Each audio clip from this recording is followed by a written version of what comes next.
I got such a big response from the last time I did a bike ride, I decided to do another one. So last one I called the COVID-19, so this is the second one. I'll call it the COVID-20 bike ride.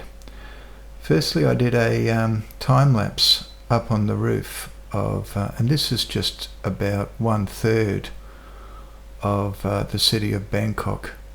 If I could do a 360 sweep, I could get all of it, but you can see it's a city like any other city. People think of Bangkok and they just think of a sex industry and that's it, but it's really much more than that. It's a city like any other, and its currency is doing extremely well. Thai baht's very strong, so it's regarded even as a safe haven currency for Asia, which just astounds me, but it's really very, very strong now. It's a big problem, I think, for tourism. So I'm going to just go for a bit of a wander. I decided I'd go back onto Rama 4 and then do Soi 11 and see how this goes. Just going to shoot down here and I'll go up Soi 31, which is a left turn down here. And we're a little bit spoilt on the motorbike because all the traffic jams that happen in Bangkok we don't really get caught in, because you have great big vehicles like this orange truck that's trying to squish me. I have to stop and let him go. But you know, great big trucks, and they have one person in them and they have a huge footprint. And of course the roads have got a set area, length times width, and that's a square area. You've got these great big vehicles, or they get stuck easily, but on the motorbike you can usually squeeze through. Every now and again we get stuck, but not very often.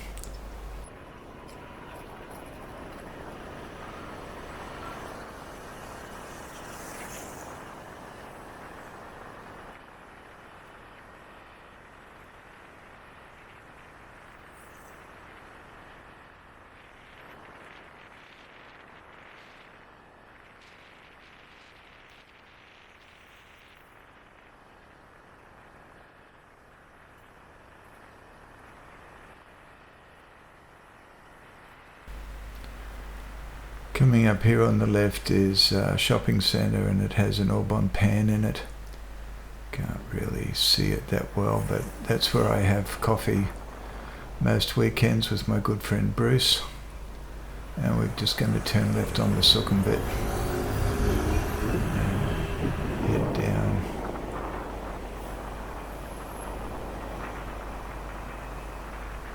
The outside lane here. Lots of cars and buses get stuck on the left because people just park wherever they want. It's an insane place. It's hard to understand. The Thai people are very gentle, happy, smiling people until they get behind the wheel of a car, and then they're just incredibly rude and ruthless, and they just push in.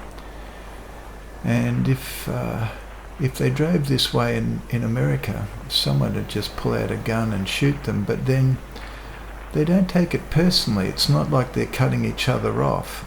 They've got a different attitude. It's just merging, but it's kind of cutthroat merging.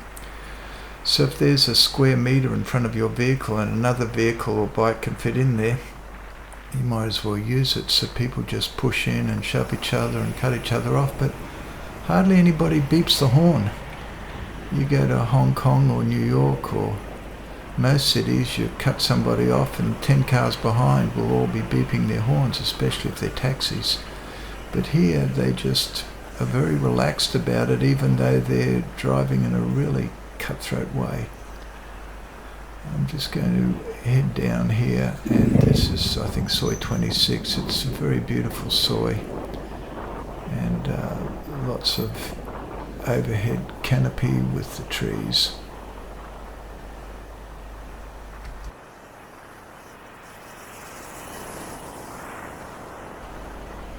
So this is what happens down here. Someone pulls out from the left, and then you can be forced out into the path of oncoming traffic and see these two guys. These are motorbike taxis, and one of the brilliant things about this city is they've got these motorbike taxis that can get through the traffic easily, and they're very inexpensive.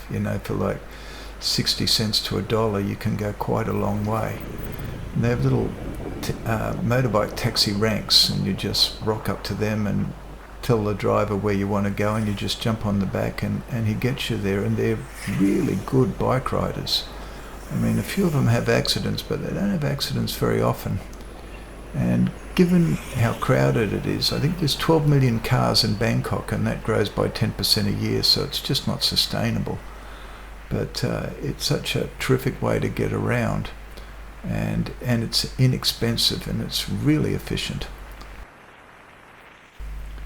Down at the end of this soi, there's the Thai equivalent of what you'd call a Target or a Walmart. It's called Big C. It's just a department store. It has a supermarket as well, and it sells electrical goods and plumbing goods and hardware goods and most everything. Hardware stuff isn't that extensive, but they have little versions like 7-Elevens of Big C, and they call them Big C Minis. I can't understand why they just didn't call them Little C's, but maybe that got lost in translation. So it's another thing. This is the way the Thais drive. It's a physical barrier. It fits in with what I was saying before. The way you work out when to go and when not to go is if someone gets in your way and blocks your path, then they've got right of way. Basically works like that. So what you try to do is just block everybody, and then they just happily let you go. But until one has physically blocked the other, it's a game of chicken. And it's surprising how it all works, but usually it works, although it's the second most dangerous country in the world to drive in. People say, this is so dangerous, but by and large everything's gridlocked with traffic, and so you're usually just walking your bike through the traffic, and I don't find it that dangerous. I feel more exposed when I'm on the open road going at speed.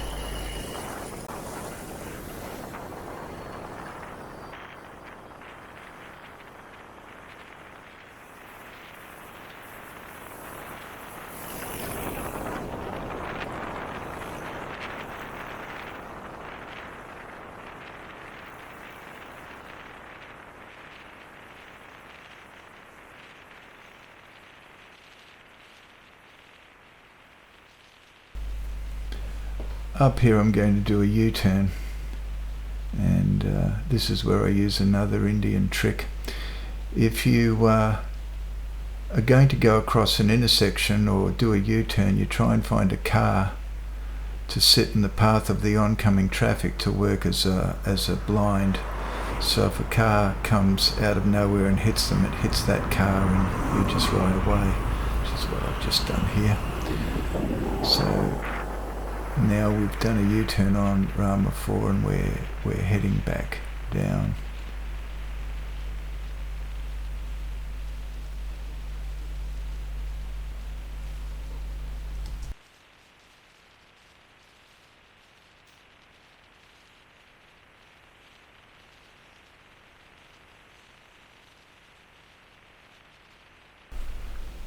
On the right hand side you can just see, I think you might catch a glimpse of the Big C sign. Yeah, there it is. And that's the department store I was telling you about.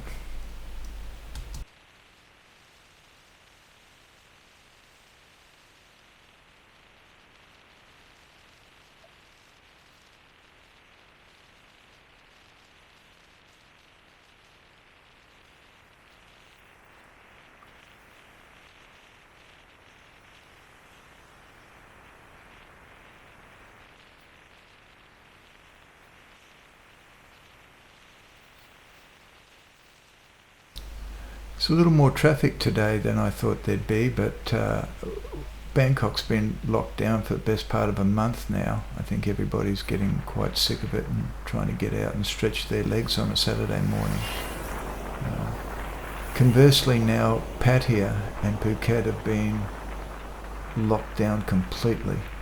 So if you're in those cities, they've really got locked down and you can't even get in or out of the city. And if you must travel, you've got to have your passport and go through a checkpoint and get the third degree. So they're very serious, but I think Thailand's got 2,500 cases of COVID-19 and America's got 500,000.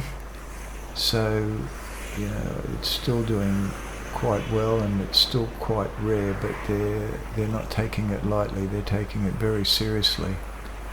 And I think that's paying dividends.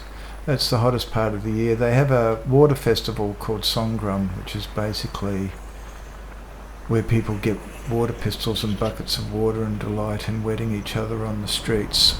And it's supposed to give you good luck for the new year if you get wet, and invariably everybody does. But they put that off because it's dangerous, so I don't know if they're going to have it this year or if they're going to have it later this year. They've said they're going to have it a bit later, but I don't know if it'll ever happen. This idiot here. Jesus Christ, mate. He's just cutting me off.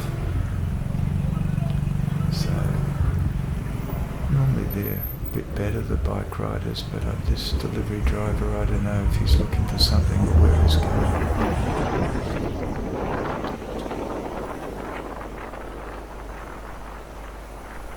Let me just keep going.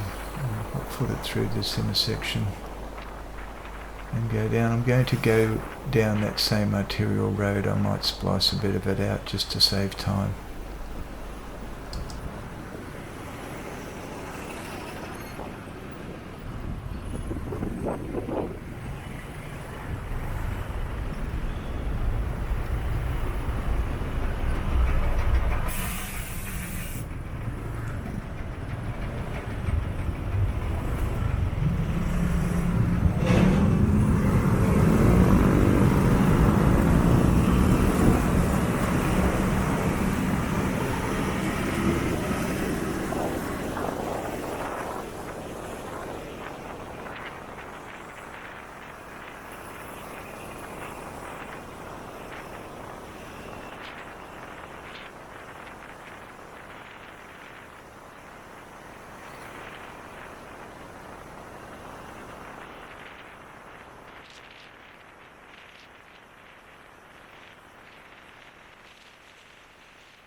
Yeah, here I get a bit naughty. I want to turn right here, but there's no right turn. And we're waiting for a green light and there's too many cars coming, so I decided I need to ride for a mile, but then there came a break in the traffic, so I'm just going to nip down here and do it Thai style. And this is the same arterial road that I was on in the last video, but it's going the other way. On the right hand side is the wall that goes around the cigarette factory that I spoke to you about as well. And this takes me all the way back down to the Sukhumvit, but I'm going to just meander a little bit and go down Soi 6 and do a U-turn and try and do another U-turn on the Sukhumvit.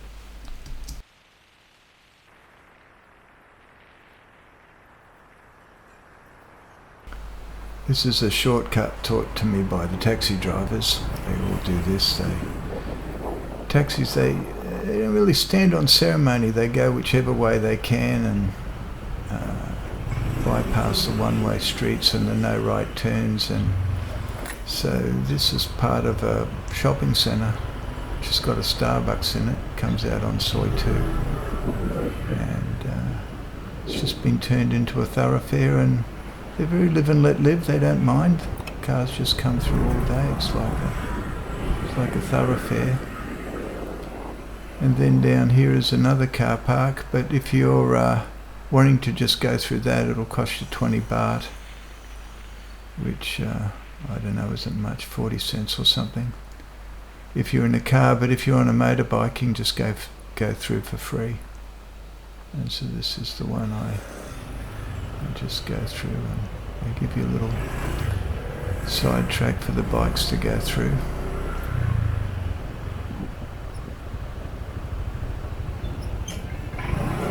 Once again, there's some bars and things up here, but they're all shut. Everything's shut.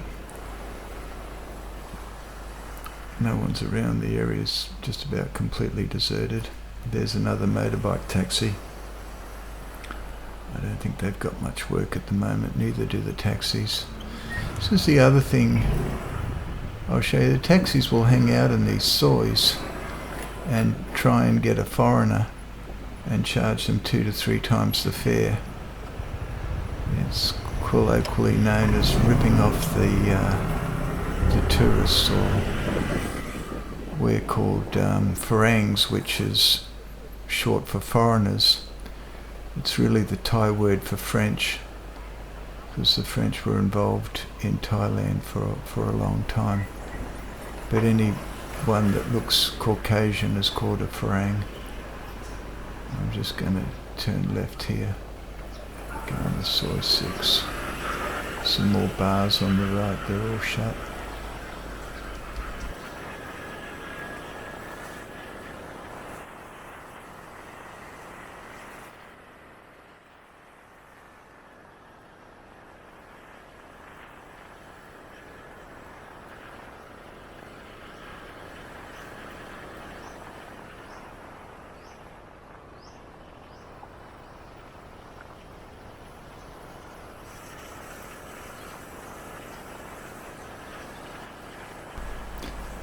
Coming down the Sukhumvit, and here's a BTS, which is the overhead train.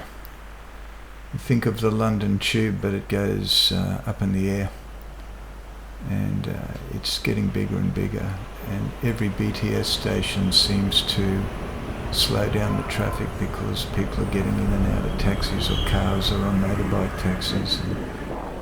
But you can see the overhead BTS. I'm going to come down here and try and do a U-turn where I'm not supposed to, but it's Thailand. And motorbikes and motorbike taxis get away with murder in this city, and there's not much traffic, so I'm just going to nip around here. There's another motorbike taxi, and there's a taxi. The taxis themselves are quite good value.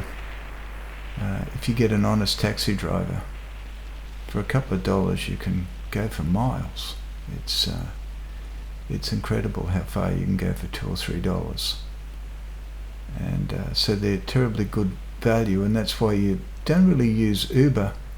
Uber can't really compete with the taxis here, because the taxis are plentiful. They're on every street corner. You can get one easily, and they're very inexpensive. I'm just going to go down Soy 11, and if any of you are thinking of coming and staying as a tourist for a few nights in Bangkok, Soy 11 is a good place to stay because it's got lots of restaurants and bars and eateries, and everything's here. And I'll go and show you a good hotel to stay at, and I don't make I've got no financial gain from this. It's just a good place. When I have people coming and visiting Bangkok, I put them in this particular hotel.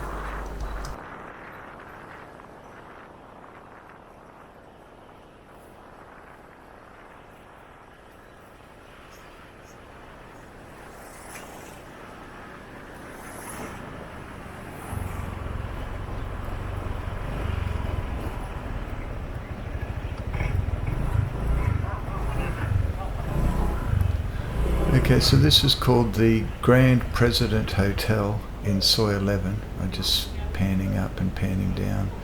Grand President Hotel. And the trick is to get the suite. Don't just get the normal room, get the suite, and it's like $80, as cheap as chips. Oh, and there's a reflection of me in the window.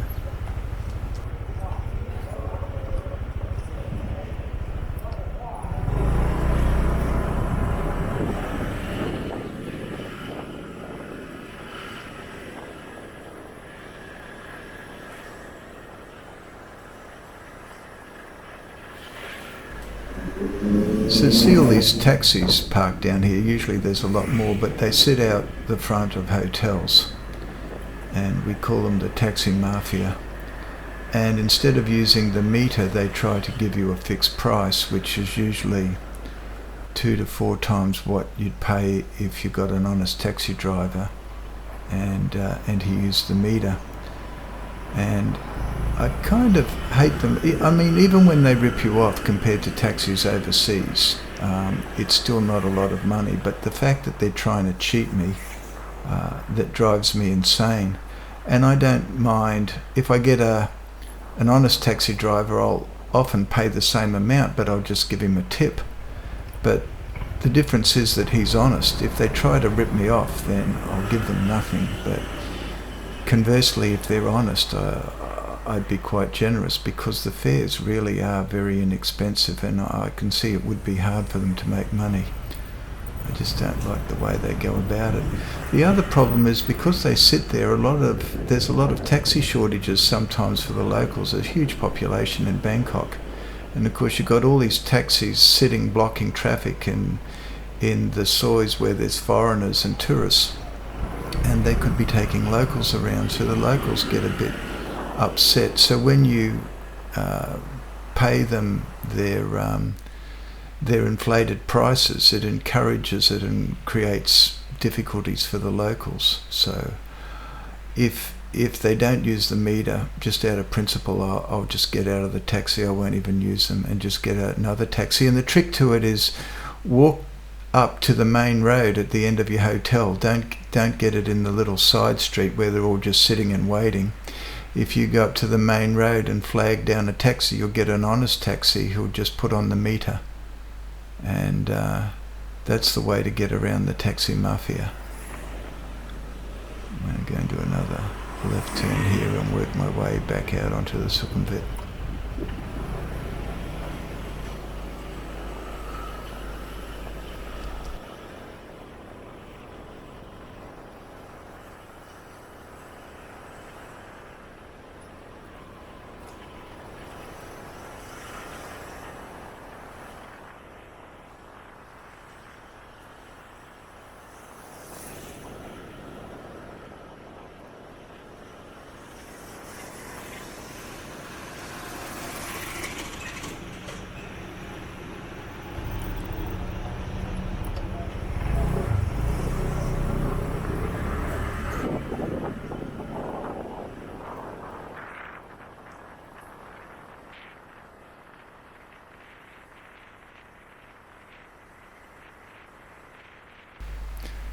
Coming down here again, you can see the BTS train going across. There's the overhead train called the BTS, and that's a brilliant way to get around the city too. With 12 million cars, it's normally just the traffic is horrendous, and my record in a car is 4 hours to go 3 kilometers, and it literally is that ridiculous.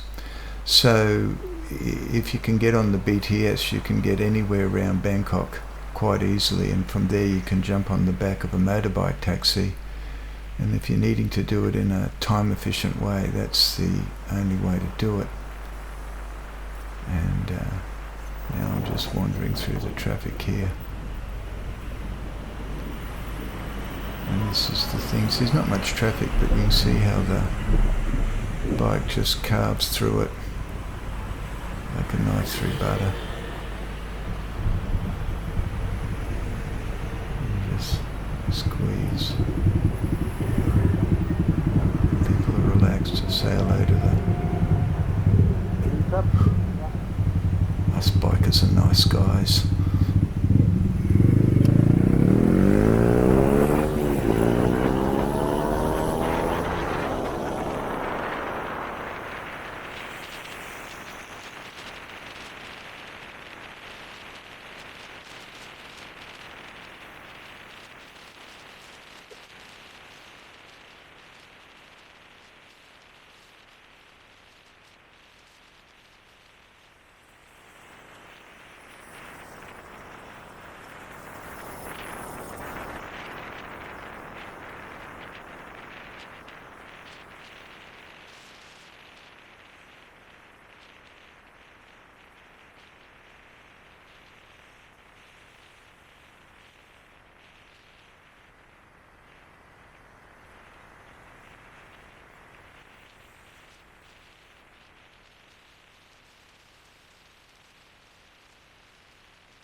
I thought I'd take you into a supermarket.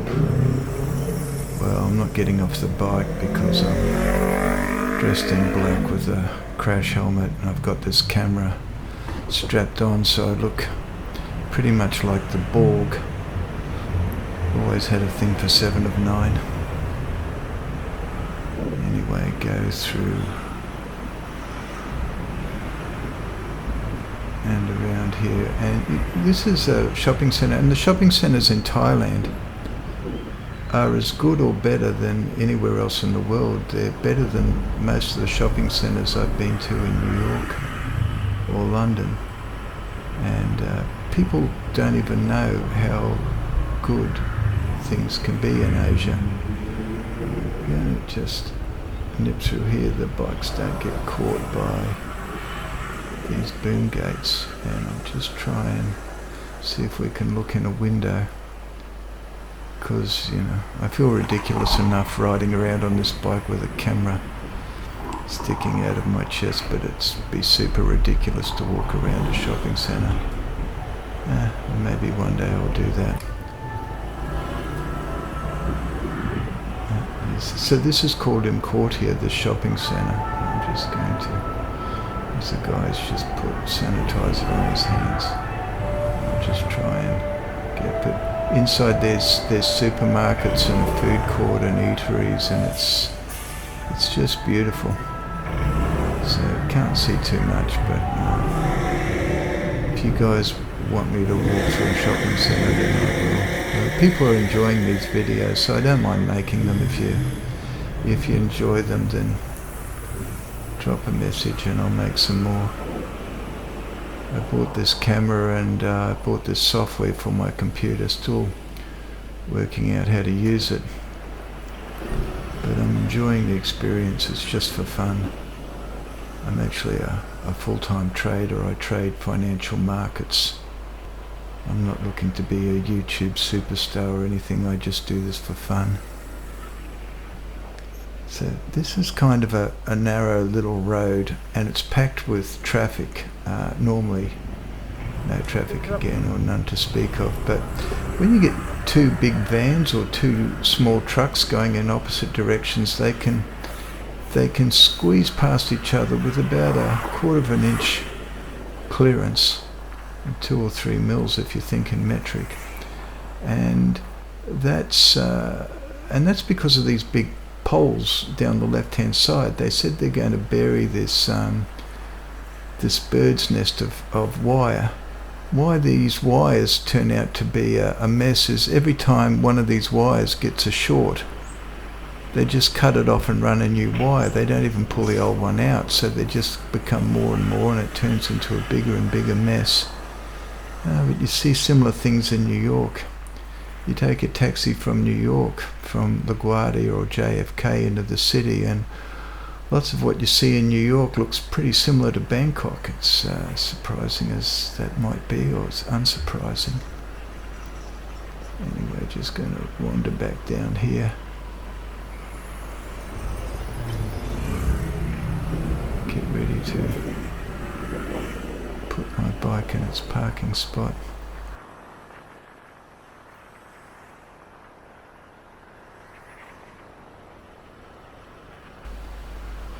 And I'm just going to breathe in, squeeze through here.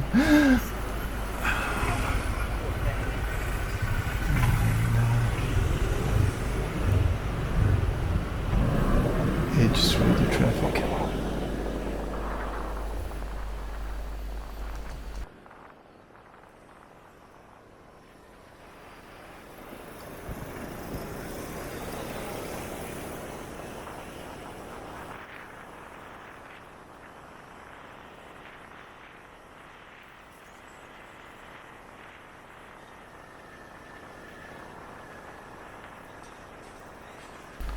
So that's the COVID-20 bike ride, and if you want some more, then let me know.